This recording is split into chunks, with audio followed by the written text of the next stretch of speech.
Hello, this is part 1 of ChemCAD simulation tutorials in Tagalog. At para sa part 1 natin, i-introduce ko kayo sa ChemCAD simulation, ChemCAD software simulation software. At aralin natin kung paano ba magawa ng simulation, basic simulation dito sa ChemCAD, yung user interface, at kung ano yung mga basic na pwede natin i-simulate. At kung ano ba talaga ang simulation. Bakit ba tayo nag-simulate? Para saan ba tong software na to? So, si ChemCAD ay simulation software for chemical engineers. Pero hindi naman siya limited for chemical engineers now.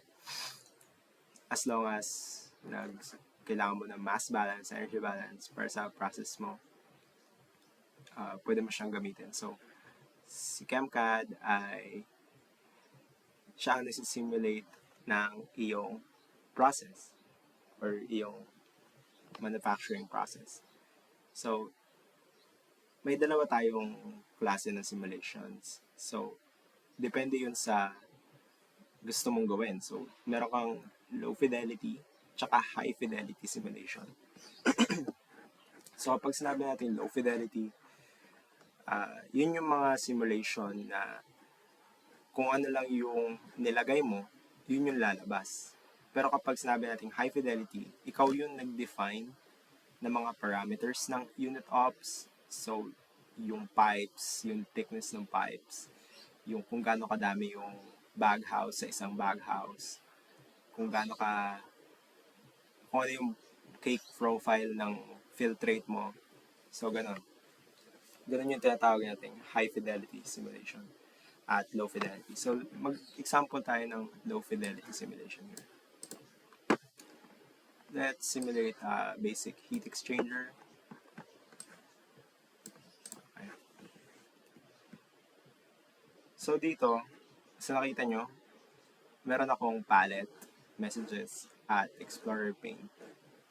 Itong tatlong window na to, pinaka-importanteng user interface. Bukod, syempre, sa ribbon. Kasi dito sa palette, dito mo makukuha yung mga simulation elements. And sa messages, dito na i-display yung mga warnings. Ito, errors, ito, notifications. So, makikita nyo kapag niran natin tong simulation natin, tsaka na siya gagana.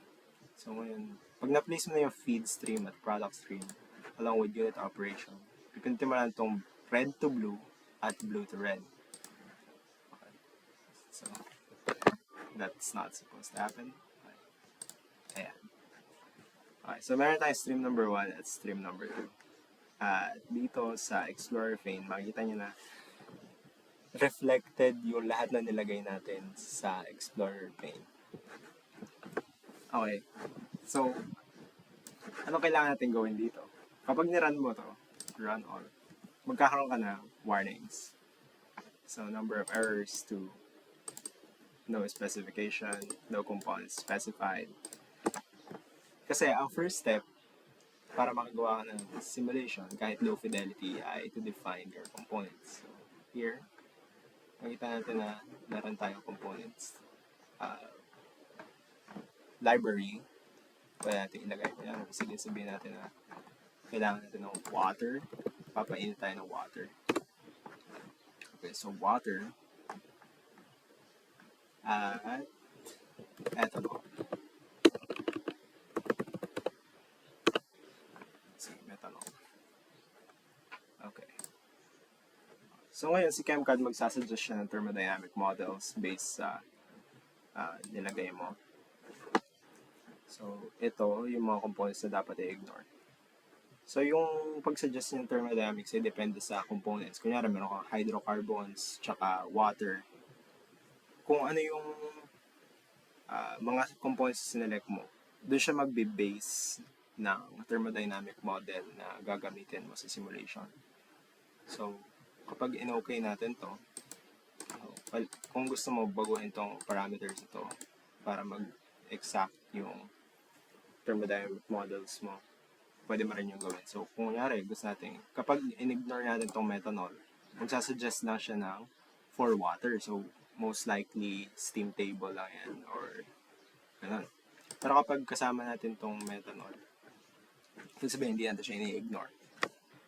Magsasuggest siya ng something like hydrocarbon model or SRK, something like that. Sige. Okay, so NRTL yung sinuggest niya. So tama naman yun kasi polar distillation or ang alam ko nag-form siya ng azeotrope. So NRTL yung best thermodynamic model for methanol water simulation. So okay. Yung enthalpy model natin ay latent heat. Sinuggest yun kasi nag-assume siya na maggagawa tayong distillation. Kaya pinili natin yung methanol at water. Pero for this low fidelity, high fidelity introduction, maggagawa lang tayo ng papainit lang tayo ng methanol or papalamig tayo ng methanol. Sabihin natin meron tayong methanol stream from methanol distillation. Okay. So, Fahrenheit yung naka-specify sa akin, pero mas sanay ako sa degrees Celsius. So, meron ditong common SI. Ito yung kadalasan kong ginagamit since dito ako pinakasanay. But, it's really just preference tsaka specification ng inyong client or company. So, temperature, sabihin natin na yung boiling point niya ay around ang overhead ng vapor ay 60 and the pressure is 2 bar ng column mo. So, bigay tayo dito. Instead na kilograms per hour, gawin natin weight fraction 0.5 and 0.5 water. Total flow of 2,000 kilograms per hour. Okay. So, kapag sinabi natin low fidelity simulation, yung mga specifications mo dito ay iisa lang or wala ka ng utility rating ng mga shells in series. Ito mga optional infos ay hindi mo nilalagay. And so, dalawa yun, yung design calculation at saka rating calculations. For this low fidelity simulation, design calculation yung gagawin natin. So, gusto nating palamigin si methanol distillate since kung titignan nyo dito, yung vapor fraction niya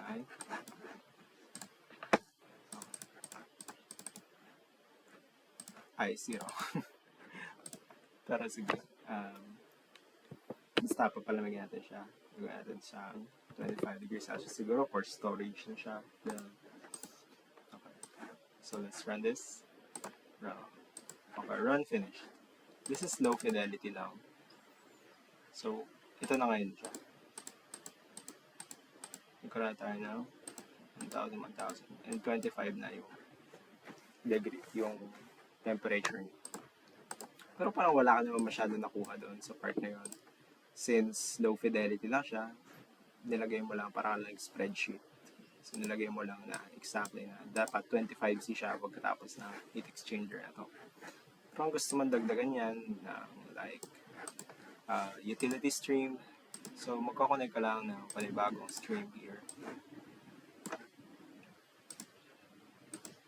And maglalagay tayo ng utility cooling water. Cooling water supply. Meron kang 4 degrees Celsius na water at 1.5 bar. Weight fraction ulit, 100.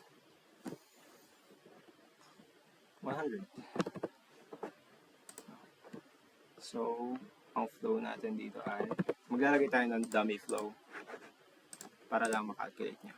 Kasi dito, nag-iba na yung options ni heat exchanger. Ngayon, pwede na natin siyang going high fidelity.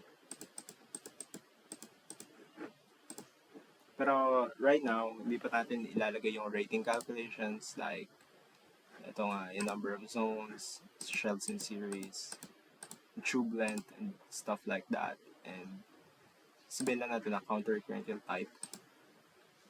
And we're gonna say na calculate yung flow na stream 3 para yung ating cooling water, kung gaano karaming cooling water yung kailangan para ma-cool down into 25 degrees Celsius yung methanol distillate. At maging ganitong temperature. C cooling water return. 25 degrees Celsius, sabihin natin 20 degrees Celsius. Just a guess. Guess lang yun since di man natin alam kung kailan siya magpipinch. But yun yung kagandahan ng simulation natin. Since siya na yung magdetermine kung pinch and then dito yung ilalagay kung ano yung particular warnings na nandun. Okay, so ito na yung total flow na kailangan natin na cooling water, which is 3,556 kilograms per hour para ma-cool down yung 2,000 kilograms per hour ng methanol distillate to 25 degrees Celsius. Okay, so ito ay simple low fidelity simulation para sa ChemCAD 8.1.1. Siguro next ay i-explore natin yung iba pang unit operations before we proceed sa paggawa ng high fidelity simulation, which is yun nga yung pag-define ng ating number of zones, shell passes, and instead na sabihin na ganito, dito tayo mag-specify and dito. So, yun lang muna for this particular session. Thank you very much, and for more videos na ganito, please subscribe, and goodbye!